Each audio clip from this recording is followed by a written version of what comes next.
దేవునికి ఏం చేయలేదంట, కృతజ్ఞతాస్తుతులు చెల్లించలేదు. వ్యర్థమైన వాదనల చేత వ్యర్థులుగా బుద్ధిహీనులుగా పిలబడ్డారు. వారి జ్ఞానం వారికి అక్కర రాలేదని దేవుని వాక్యంలో రాయబడింది. దేవుని బిడ్డలారా, దేవునికి మనం కృతజ్ఞత, థ్యాంక్స్ గివింగ్ కలిగి ఉండటం అనేది ఒక ధన్యకరమైన విషయం. ఏది విషయం చిన్నదైనా పెద్దదైనా దేవునికి కృతజ్ఞతాస్తుతులు కలిగి ఉండడం అనేది దేవుని చిత్తం. ఒకసారి అపోస్తలుడైన పౌలు గారు మొదటి దశలోనికి రాసిన పత్రిక 5వ అధ్యాయం చదువుతారా? 16వ వాక్యం. ప్రతి విషయమునందును కృతజ్ఞతాస్తుతులు చెల్లించుడి, ఇలాగు చేయుట యేసు క్రీస్తునందు మీ విషయంలో ఇది దేవుని చిత్తము. దేవుని బిడ్డలారా, విషయం ఏదైనప్పటికీ, దేవుడు మేలు చేసింది ఏదైనా, మనం గృహం కట్టుకున్నా లేదు మనకి ఇంట్లో ఏదైనా దేవుడు మేలుకరమైనది ఏది చేసినా దేవునికి మనం ఏం చేయాలంట? కృతజ్ఞతాస్తుతులు చెల్లించాలి. స్తుతియాగము చెల్లించువాడు నన్ను మహిమపరచువాడని దేవుని వాక్యంలో రాయబడింది. ఇలాగూ చేయుటట యేసు క్రీస్తు నామములో దేవునికి మనం చేసేటువంటి ఒక గొప్ప భాగ్యం, అది ఒక ధన్యత, అది దేవుని చిత్తమని దేవుని వాక్యంలో రాయబడింది. దేవుని బిడ్డలారా, మనం దేవునికి చేసేటువంటి ఈ కృతజ్ఞత స్తుతులు ఎలా ఉండాలంటే దేవుణ్ణి మహిమపరిచేదై ఉండాలి, దేవుని నుండి ఆశీర్వాదాన్ని మనం పొందుకునేదై ఉండాలి. పరిశుద్ధ బైబిల్ గ్రంథంలో చాలా మంది ఉన్నారు. దేవునికి కృతజ్ఞతాస్తుతులు చెల్లించిన వారిలో మొట్టమొదటి మనం చూస్తే దావీదు మనకు కనబడతా ఉంటాడు. దేనికి పనికిరాని గొర్రెలు కాచుకున్నటువంటి చదువులేని ఏ యోగ్యత లేని అనామకుణ్ణి దేవుడు ఇశ్రాయేలు ప్రజలకి రాజుగా చేస్తే ఆయన ఏం చేశాడు తెలుసా? 3 సార్లు దేవునికి ప్రార్థన చేశాడు, 7 సార్లు దేవుని స్తుతించాడు. ఎప్పుడు? దేవునికి ఇశ్రాయేలు ప్రజలకి రాజుగా ఉన్నప్పుడు. దేవుని బిడ్డలారా, రాజు అంతటోడే 3 సార్లు ప్రార్థన చేసి 7 సార్లు దేవుని స్తుతిస్తూ ఉంటే, ఈ రోజుల్లో మేలు పొంది కూడా, దేవుని చేత ఆశీర్వదించబడి కూడా, దేవుని చేత ఆయన కృపను పొందుకుంటూ, దేవుడు చేసేటువంటి మేలును పొందుతూ కూడా అనేక మంది కృతజ్ఞతాస్తుతులు చెల్లించలేని వారిగా బ్రతుకుతూ ఉన్నారు. కీర్తన గ్రంథం ఒకసారి మనం చదువుతాం. 106వ కీర్తన 13వ వాక్యం కనుక చూస్తే, అయినను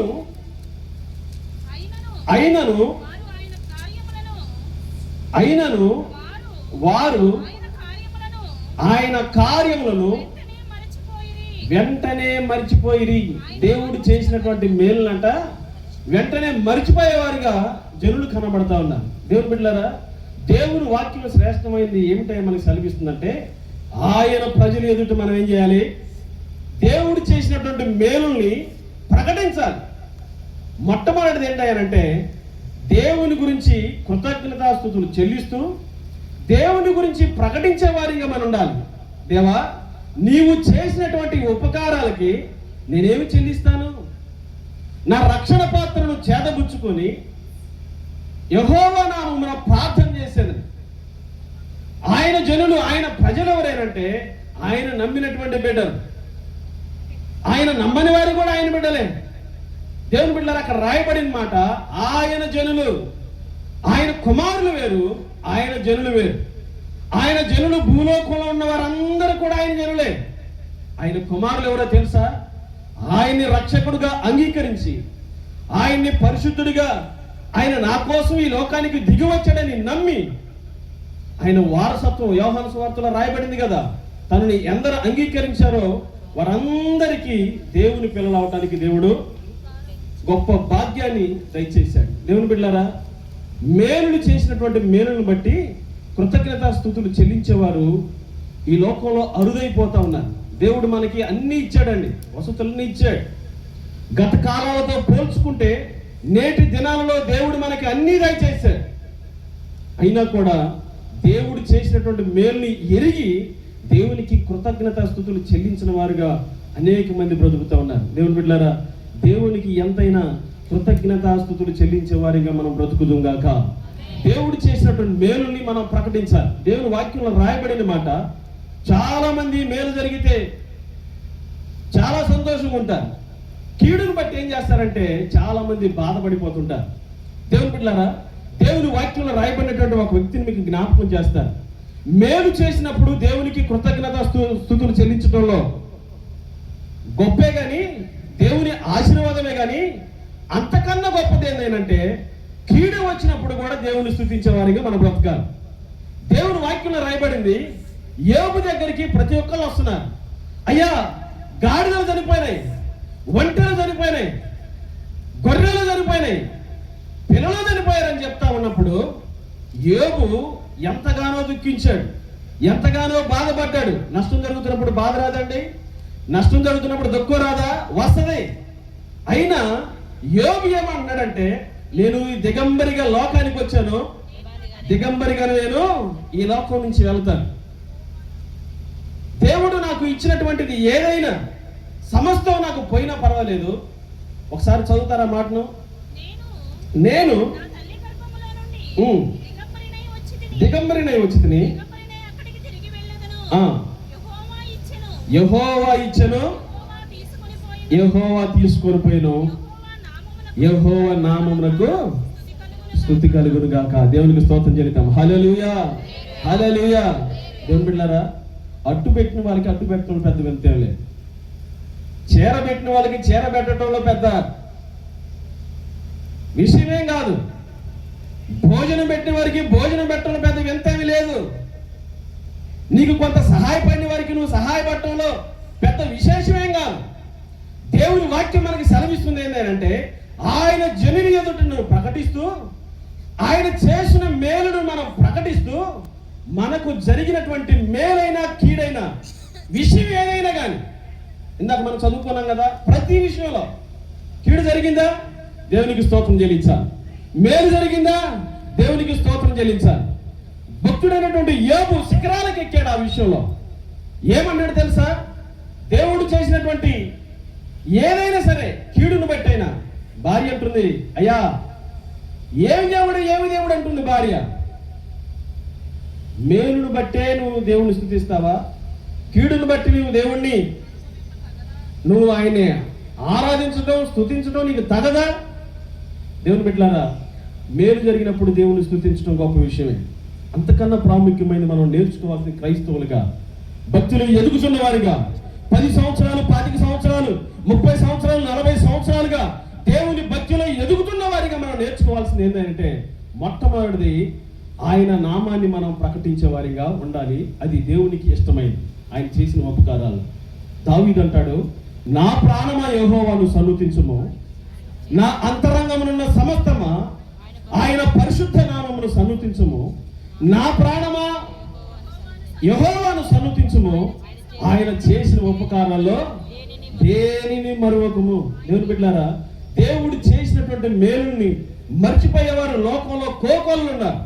యోబైతే తనకు జరిగినటువంటి కీడును బట్టి కూడా దేవునికి ఏం చేస్తూ ఉన్నాడు? కృతజ్ఞత స్తుతులు చెల్లిస్తూ ఉన్నాడు. రెండో మాటను ఒకసారి చదువుకుందాం. రెండో మాట లూకా సువార్త 10వ అధ్యాయం 39వ వాక్యం. 3 మాటలు త్వరగా ముగిస్తాను. లూకా సువార్త 10వ అధ్యాయం 39. ఆమెకు మరియా అను ఒక సహోదరి ఉండెను. ఈమె యేసు పాదముల యొద్ద కూర్చుండి ఆయన బోధ వినుచుండెను. చాలు. ఏం చేసింది? ఇద్దరు ఉన్నారు అక్క చెల్లెలు, చాలా భక్తి కలిగిన వాడు, దేవుడి మీద అపారమైనటువంటి విశ్వాసం కలిగిన వాడు. దేవుని బిడ్డలారా, పాద సేవ చేయడం నేర్చుకుంది ఒక ఆమె. ఎవరు? మరియా. ఆమె అంతేకాదు, అత్తరు తీసుకుని వెళ్ళి ప్రభు పాదాల మీద పడి ఆ పాదాలని కన్నీటితో తుడిచినట్లుగా దేవుని వాక్యంలో మనకు చూస్తూ ఉంటాం. ఆమె పాదాల వద్ద దేవుని వాక్యాన్ని వింటూ ఉంది. ఈ రోజుల్లో దేవుని బోధన వినేవారు లేకుండా పోయారు. సొంత పనులు చేసుకునే వాళ్ళు ఎక్కువగా బ్రతుకుతూ ఉన్నారు. ఆయన మాట మనం విని ఎడల బ్రతుకుతాం. అది దేవునికి కృతజ్ఞత స్తుతులు చెల్లించుతాం. మరియ చేస్తుంది విస్తారమైన పనులు పెట్టుకుంది. మాట కరెక్టే, ప్రభు వచ్చాడు కాబట్టి, ఆయనతో పాటు అనేక మంది శిష్యులు కూడా ఉన్నారు కనుక ఆమె విస్తారమైన పనులు పెట్టుకుంది. అంతకన్నా ప్రాముఖ్యమైనది ఏంటి అంటే ఆయన బోధ వినడం, ఆయన మాటకు లోబడటం. ఎవరైతే ఆయన బోధన వింటారో వారు దేవునికి కృతజ్ఞతాస్తుతులు చెల్లించేవారు.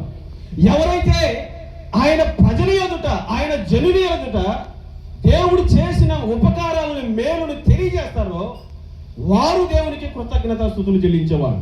దేవుని వాక్యంలో రాయబడిన మాట విలాప వాక్యాలు 3వ అధ్యాయం. ఒకసారి చూస్తారా? విలాప వాక్యాలు 2వ అధ్యాయం 19వ వాక్యం చదవండి ఒకసారి.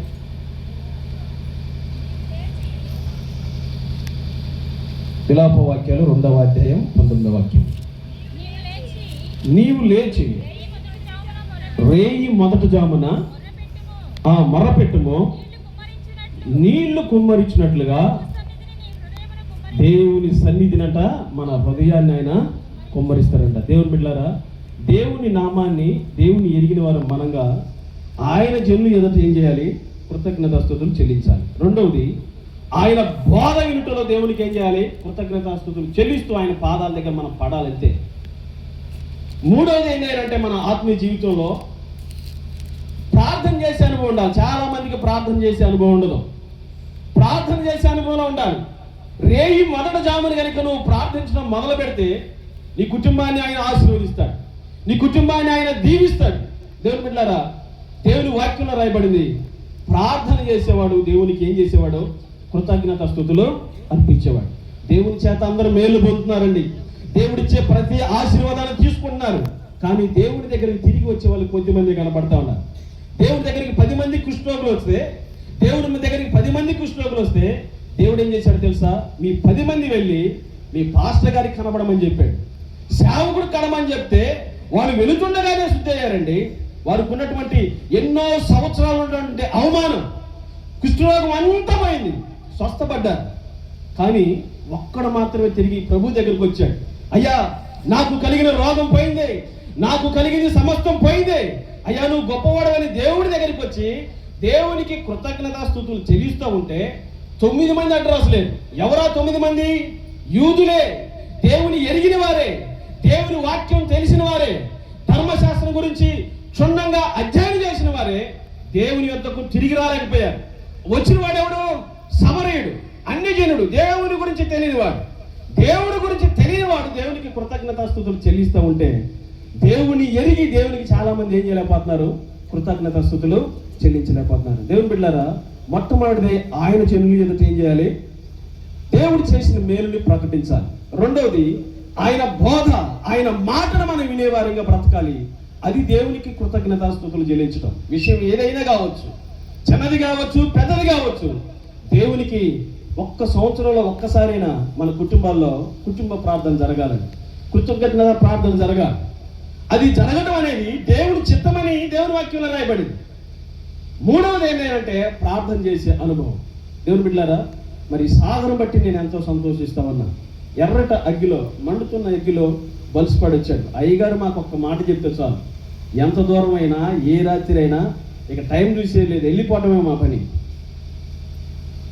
బ్రదరు, ఇది ఎండలో నువ్వు ఎందుకు వచ్చానంటే, అన్న మీకు చెప్పాలి, మీరు తప్పనిసరిగా రావాలి అని తెలియపరిచాడు.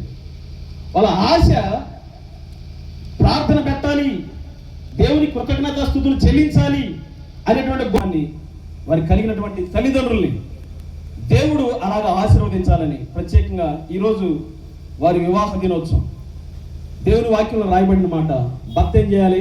భార్యను ప్రేమించాలి, భార్య ఏం చేయాలి? భర్తకు లోబడాలి. అది అట్లా ఉన్నప్పుడే కుటుంబం. ఈ రెండిట్లో ఏది తడబడ్డా, ఏది తిరగబడ్డా ఏమైపోద్ది? ఇక అది ప్రభు చెప్పిన వాక్య లేఖనాల ప్రకారం ఆ కుటుంబం ఉండదు.